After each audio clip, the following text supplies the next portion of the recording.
The justice that I have delivered against the Leaf Village is no different from what you are trying to do to me. Everyone feels the same pain when losing something dear. You and I have both experienced that pain. You strive for your justice, and I strive for mine. Naruto ইউনিভার্সে আমরা অনেকে villain দেখছি। কেউ চেয়েছে অমর হতে, কেউ চেয়েছে বিশ্ব শাসন করতে, কিন্তু পেইন ছিল শান্তি। আমরা সবাইকে ঘৃণা করেছি কারণ সে আমাদের প্রিয় সেন্সে জিরায়াকে, সে কাকাশিকে, পুরো গ্রামকে ধ্বংস করেছে। কিন্তু কখনো কি ঠান্ডা মাথায় ভেবে দেখেছো পেইন কি আসলে ভুল ছিল, নাকি নিষ্ঠুর বাস্তবতাকে মেনে নেওয়া একমাত্র চরিত্র ছিল সে? So hey yo shinobis, welcome to my new video. আজকে আশা করছি তোমরা সকলে ভালো আছো। আজকের ভিডিওতে আমরা নারুটো সিরিজের সব থেকে বিতর্কিত ক্যারেক্টার এবং ফিলোফিজিক্যাল ক্যারেক্টার এর টপিক নিয়ে কথা বলবো। আজকের ভিডিওটা দেখার পর পেইন সম্পর্কে তোমাদের ধারণাটা পুরোপুরি বদলে যাবে। চলো শুরু করা যাক আজকের ভিডিও। আর বেশি বকবক না করে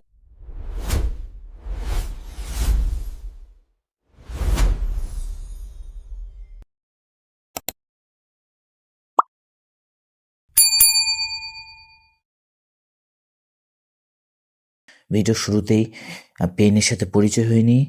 পেইনকে বোঝার জন্য আমাদের আগে নাগাতো উজুমাকির জীবনটা বুঝতে হবে। পেইন কোনো সাইকোপ্যাথ বা পাগল ছিল না যে অকারণে মানুষ মারতে পছন্দ করত। সে ছিল যুদ্ধের শিকার। আমেগাকুর বা রেইন ভিলেজ ছিল এমন একটা জায়গা যেখানে বড় বড় দেশগুলো যেমন ফায়ার নেশন, উইন্ড নেশন মাঝখানে অবস্থিত। যখন এই বড় দেশগুলোর মধ্যে যুদ্ধ হতো, তারা রেইন ভিলেজকে যুদ্ধক্ষেত্রে পরিণত করত। এই জন্য পেইন বলেছিল যে দুইটা বড় নেশন যখন যুদ্ধ করত, তখন তার শক্তি দেখানোর জায়গা হিসাবে আমাদেরকেই বেছে নিত। চিন্তা করে দেখো, তুমি তোমার বাসায় বসে আছো, হঠাৎ অন্য দেশের সৈন্যরা এসে তোমার বাবা মাকে মেরে ফেলল শুধু ভুল বোঝাবুঝির কারণে। নাগাতোর সাথে ঠিক এটাই হয়েছিল। আর কারা মেরেছিল? কোনোহার নিনজারা, যাদের আমরা হিরো বলি। নাগাতো বা ইয়াহিকো মিলে আকাতসুকি তৈরি করেছিল শান্তির জন্য, যুদ্ধের জন্য নয়। তারা চেয়েছিল আলোচনার মাধ্যমে শান্তি আনতে। কিন্তু ফলাফল কি হলো? হানজো এবং কোনোহার ডার্ক শ্যাডো ডেনজো মিলে ষড়যন্ত্র করে ইয়াহিকোকে মেরে ফেলল। ঠিক এই মুহূর্তে নাগাতো বুঝতে পারল কথার মাধ্যমে শান্তি সম্ভব নয়। এই পৃথিবীর মানুষ একে অপরের কষ্ট বা পেইন বোঝে না। শান্তি আসবে না কথার মাধ্যমে। এখান থেকেই জন্ম হলো সেই নিষ্ঠুর পেইনের। পেইন সবচেয়ে আইকনিক ডায়লগগুলোর মধ্যে একটি ছিল যখন সে সুনাদেকে বলে, তোমার গ্রামের মানুষ আমার গ্রামের মানুষকে মেরেছে, আর এখন আমি যখন প্রতিশোধ নিচ্ছি সেটাকে বলছো অন্যায়। কিন্তু তোমরা যখন মেরেছিলে তখন সেটা ছিল জাস্টিস বা নেইবেচার। শিনোবিরা, একটু লজিক দিয়ে ভাবো। আমরা নারুটোকে ভালোবাসি বলে কোনোহাকে সবসময় গুড গাইজ মনে করি, কিন্তু বাকি বিশ্বের কাছে কোনোহা আসলে একটা অত্যাচারী গ্রাম। পেন শুধু অন্যায়টা ঘুরিয়ে ধরেছিল। সেই দেখিয়েছিল যে কোনোহার শান্তি দাঁড়িয়ে আছে হাজার হাজার ছোট গ্রামের লাশের উপর। পেইনের ফিলোজফি ছিল সাইকেল অফ হেটার্ড। 1. ভালোবাসা থেকে ত্যাগের জন্ম হয়। 2. ত্যাগ থেকে ঘৃণার জন্ম হয়। 3. ঘৃণা থেকে যুদ্ধের জন্ম হয়। পেইন বলেছিল মানুষ স্বভাবগতভাবে একে অপরকে বুঝতে অক্ষম। তুমি কখনোই আমার ব্যথা বা পেইন 100% অনুভব করতে পারবে না যতক্ষণ না তুমি নিজে সেই ব্যথার মধ্যে দিয়ে যাচ্ছ। তাই পেইন ঠিক করেছিল সে পুরো পৃথিবীকে এক ভয়াবহ ধ্বংসযজ্ঞ দেখাবে, টেইল বিস্টস ব্যবহার করে। যে সেই ধ্বংসযজ্ঞর ভয়ে মানুষ আগামী কয়েক বছর পর্যন্ত আর যুদ্ধে জড়ানোর সাহস পাবে না। এটাকে কি আমরা পুরোপুরি ভুল বলতে পারি? কারণ এটার ব্যবহার কিন্তু আমাদের রিয়াল ওয়ার্ল্ডেও আছে।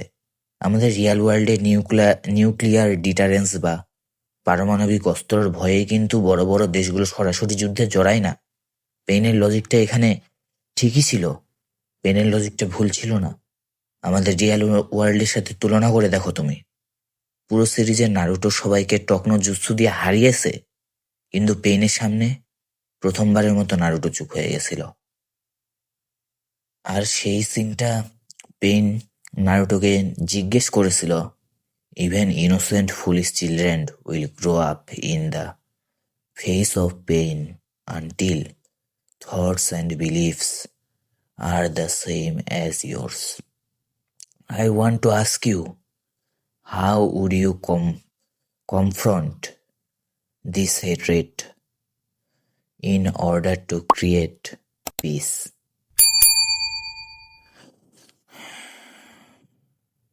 নারুটোর কাছে এর কোনো উত্তর ছিল না। সে জানতো না কিভাবে শান্তি আনা যায়। সে শুধু জানতো সে প্রতিশোধ নিতে চায়। টেকনিক্যালি ডিবেট বা তর্কে পেইন সেখানেই জিতে গেছিল। পেইন প্রমাণ করে দিয়েছিল যে নারুটোর পিসের ধারণাটা কতটুকু শিশুসুলভ বা অবাস্তব। নারুটো পেইনের উত্তর দিতে পারেনি, কিন্তু সে পেইনকে মেনে নিয়েছিল। সে বুঝতে পেরেছিল যে পেইন মেরে ফেললে ঘৃণা কমবে না, বরং বাড়বে। যদি পেইন সেদিন নারুটোকে এই শিক্ষাটা না দিত, তাহলে নারুটো কখনোই একজন গ্রেট হোকাকে হতে পারত না। অবশ্যই নারুটোর মধ্যে একটা শিক্ষার কমতি থেকে যেত, এটা তোমরা মানো বা না মানো।